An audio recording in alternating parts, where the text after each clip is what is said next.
अस्सलाम वालेकुम and welcome back to C programming course. तो आज की वीडियो में हम बात करेंगे कि पास बाय रेफरेंस क्या होता है। तो उसके लिए हम विजुअल स्टूडियो कोड में चलते हैं और वहाँ हम कोड के ज़रिए समझते हैं कि पास बाय रेफरेंस क्या होता है। सो गाइस, यहाँ पे मैंने एक सिंपल सा कोड लिखा है जिसमें मैंने एक फंक्शन बनाया है शो नाम से। उसकी मैंने जो रिटर्न टाइप रखी है वॉइड, मतलब ये कोई भी वैल्यू रिटर्न नहीं करेगा। और यहाँ पे मैंने एक फॉर्मल पैरामीटर जो है वो बनाया है, उसका मैंने नाम रखा है इंट। और इसकी जो टाइप है वो है ये पॉइंटर टाइप का वेरिएबल है। और यहाँ मैंने इस फंक्शन को जो है वो कॉल किया है।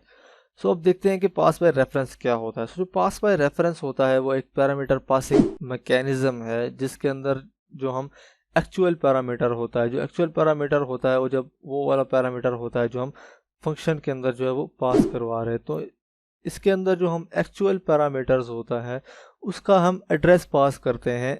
जो फॉर्मल पैरामीटर्स होता है उसको फंक्शन के जब हम कॉल करते हैं उसको, तब हम इसका जो एड्रेस होता है एक्चुअल पैरामीटर को वो हम फंक्शन को पास करवाते हैं। तो उसको बोलते हैं हम पास बाय रेफरेंस। सो जो फॉर्मल पैरामीटर्स होते हैं वो मेमोरी के अंदर जो है वो सेपरेटली क्रिएटेड नहीं होते। फॉर्मल पैरामीटर जो होता है वो सेकंड नाम बन जाता है एक्चुअल पैरामीटर का। इस केस में ये हमने ए बनाया है, ये मतलब एन का जो एक्चुअल पैरामीटर है इसका सेकंड नाम जो है वो बन जाएगा। यहाँ पे हम कोई भी वेरिएबल हो लिख सकते हैं, मतलब जो एक्चुअल पैरामीटर होता है उसका जो सेकंड नाम होता है वो फॉर्मल पैरामीटर जो है वो बन जाता है, क्योंकि हम जो है इसका एड्रेस जो है वो पास करवा रहे हैं। तो पास बाय वैल्यू में होता है ऐसा, हम डायरेक्टली जो है वो वैल्यूज़ कॉपी करवाते हैं। अगर यहाँ पे हमने कोई वैल्यू लिखी है तो उसका एड्रेस नहीं पास होता, वो डायरेक्टली जो वैल्यू होती है वो पास होती है। और यहाँ पे जो वैल्यू होती है उसके ऊपर कोई फ़र्क नहीं पड़ता। अगर जो फंक्शन के अंदर जो हम वैल्यू जो पास करवा रहे हैं ये तब होता है जब हम वैल्यूज़ को पास कर रहे हैं पास बाय वैल्यू। सो जो फॉर्मल पैरामीटर होता है वो इसका सेकंड नाम बन जाता है। तो उसका ये मतलब है कि ये दोनों सेम मेमोरी लोकेशन जो है वो ऑक्युपाई करती हैं मेमोरी के अंदर, जो फॉर्मल पैरामीटर्स होते हैं और जो एक्चुअल पैरामीटर्स होते हैं। अगर हम यहाँ फंक्शन के अंदर जो फॉर्मल पैरामीटर है उसकी वैल्यू को चेंज करेंगे तो जो चेंज होगा वो एक्चुअल पैरामीटर जो हमारी मेन फंक्शन के अंदर जो हम फंक्शन के अंदर जो वैल्यू पास करवा रहे हैं एक्चुअल पैरामीटर उसके ऊपर भी जो है वो इसका इफ़ेक्ट होगा। मतलब हम यहाँ पे ए की वैल्यू को चेंज कर देते हैं तो यहाँ पे जो एन के अंदर जो हमने 10 रखा हुआ है ये भी जो है चेंज हो जाएगा। तो सी के अंदर हम जो है वो पास बाय रेफरेंस अगर हमने किसी मैथ फंक्शन के अंदर बनाना है तो उसके लिए हम एस्ट्रिक का यूज़ करते हैं। उसके बाद वेरिएबल का हमने नाम लिखना हो तो वो लिख देते हैं, अगर ना भी लिखें तो उससे कुछ नहीं होता। एंड देन जब हम फंक्शन को कॉल करते हैं तो उसके लिए हम जो रेफरेंस ऑपरेटर होता है एंड का, जिसके ज़रिए हम एड्रेस मालूम करते हैं, वो हम पास करवाते हैं जो फंक्शन होता है उसको। तो इसको हम बोलते हैं पास बाय रेफरेंस, जिसके अंदर हम जो एक्चुअल पैरामीटर होता है उसका जो एड्रेस होता है वो फॉर्मल पैरामीटर हम जो फंक्शन कॉल करते हैं उसको पास करवाते हैं। अभी एक हम सिंपल सा कोड लिखते हैं फंक्शन बना के जिसके अंदर हम पास बाय रेफरेंस को यूज़ करके जो दो वैल्यूज़ होंगी उनको आपस में स्वैप करेंगे। फॉर एग्जांपल हम यहाँ पे कमेंट में इसको देख लेते हैं कि एक ए की वैल्यू थी 10 एंड देन बी की वैल्यू थी 20। सो हम फंक्शन को यूज़ करके ए की जो वैल्यू होगी उसको 20 करेंगे एंड देन जो बी की वैल्यू होगी उसको हम 10 करेंगे। तो हम ये कोड लिखते हैं जिसके अंदर हम पास बाय रेफरेंस जो है वो यूज़ करेंगे। तो गाइस, सबसे पहले मैं यहाँ पे जो फंक्शन है वो डिक्लेयर कर लेता हूँ। वाइड टाइप रखता हूँ, उसका मैं नाम रखता हूँ स्वैप, मतलब हम दो वेरिएबल नंबर जो है उनको स्वैप करेंगे। एंड यहाँ पे दो पैरामीटर्स ये है जो फंक्शन लेगा, तो पैरामीटर्स हम यहाँ पे लिखते हैं ए एंड जब दूसरा पैरामीटर्स वो मैं यहाँ पे लिखता हूँ बी। तो यहाँ पे हमने जो फंक्शन है वो डिक्लेयर जो है वो कर लिया। एंड देन अब हम मेन फंक्शन के अंदर आ जाते हैं और यहाँ पे मैं दो वेरिएबल क्रिएट करता हूँ x और y के नाम से। एंड देन हम x की वैल्यू हम यूज़र से एंटर करवा लेते हैं या खुद ही हम यहाँ पे x की वैल्यू को मैं लिख लेता हूँ 10। एंड देन उसके बाद जो y की वैल्यू है मैं उसको लिख लेता हूँ 20।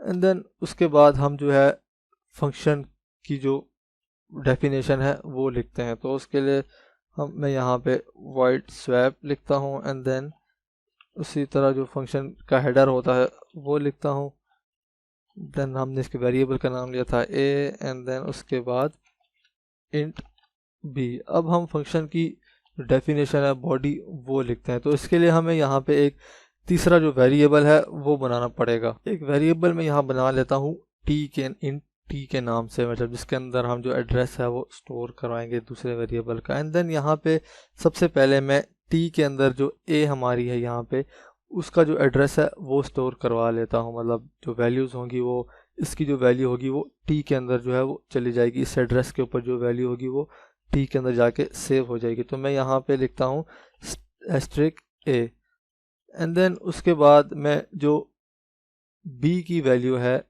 वो ए के अंदर जो है वो स्टोर करवाता हूँ। जो मतलब हम यहाँ पे एड्रेस जो है वो स्टोर करवाएंगे क्योंकि हम यहाँ पे पास बाय रेफरेंस जो है वो यूज़ कर रहे हैं। तो उसके लिए मैं यहाँ पे लिखूँगा हैस्ट्रिक ए इक्वल हैस्ट्रिक बी।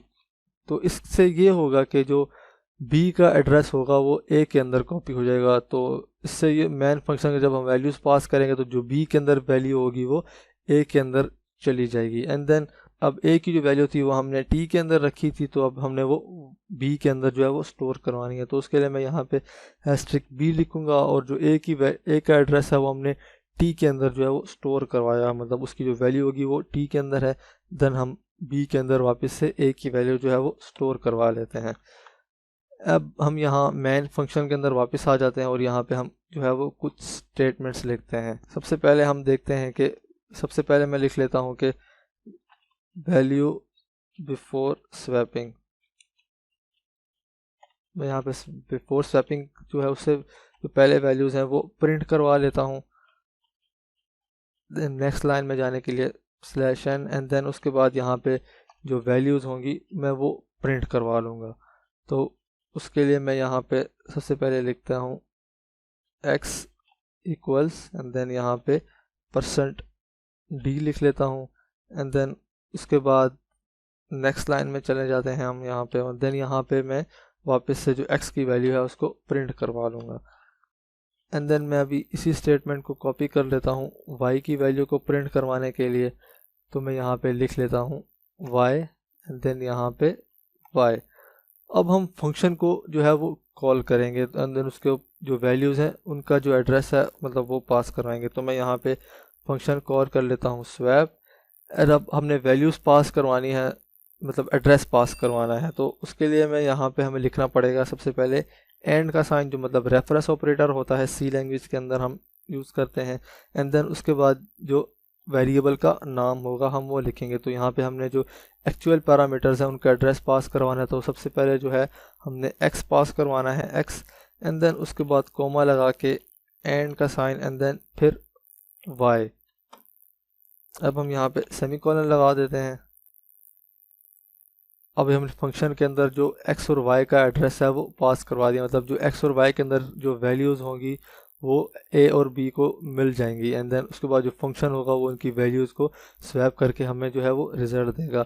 अब वापस से मैं ये वाली जो स्टेटमेंट्स है इनको कॉपी कर लेता हूँ यहाँ पे और मैं लिखता हूँ वैल्यूज़ आफ्टर स्वैपिंग। अब इस कोड को कंट्रोल S से सेव कर लेता हूँ और मैं इसको यहाँ से रन करता हूँ। सो हमें यहाँ पे जो है आउटपुट मिल जाएगी। जो पहले जो वैल्यूज़ थी वो थी 10 और 20 और आफ्टर स्वैपिंग हमें जो वैल्यूज़ मिली वो 20 और 10 मिली। तो हमने यहाँ पे जो है वो पास बाय रेफरेंस यूज़ किया। हमने x और y का जो एड्रेस है वो a और b को, मतलब फॉर्मल पैरामीटर्स को एक्चुअल पैरामीटर्स का जो है वो एड्रेस जो है वो पास करवाया। तो यहाँ फंक्शन के अंदर हमने जो एड्रेस है उनकी स्वैपिंग की और जो हमारी वैल्यूज़ थी वो स्वैप होगी। अगर पास बाय रेफरेंस में हम फंक्शन के अंदर जो फॉर्मल पैरामीटर्स हैं उनकी वैल्यूज़ के साथ अगर कुछ छेड़छाड़ करते हैं तो जो एक्चुअल पैरामीटर्स की जो वैल्यूज़ होंगी वो भी साथ में चेंज हो जाएंगी, क्योंकि एक ही मेमोरी एड्रेस के अंदर जो है ये पड़ी हैं। मतलब इनका जो एड्रेस है वो भी सेम है और इनका जो एड्रेस है वो भी सेम है। हम यहाँ पे सिर्फ जो एड्रेस है वो पास करवाते हैं। तो ये था पास बाय रेफरेंस। आज की वीडियो के लिए इतना ही। मिलते हैं नेक्स्ट वीडियो में, तब तक के लिए अपना ख्याल रखिए। अल्लाह हाफिज़।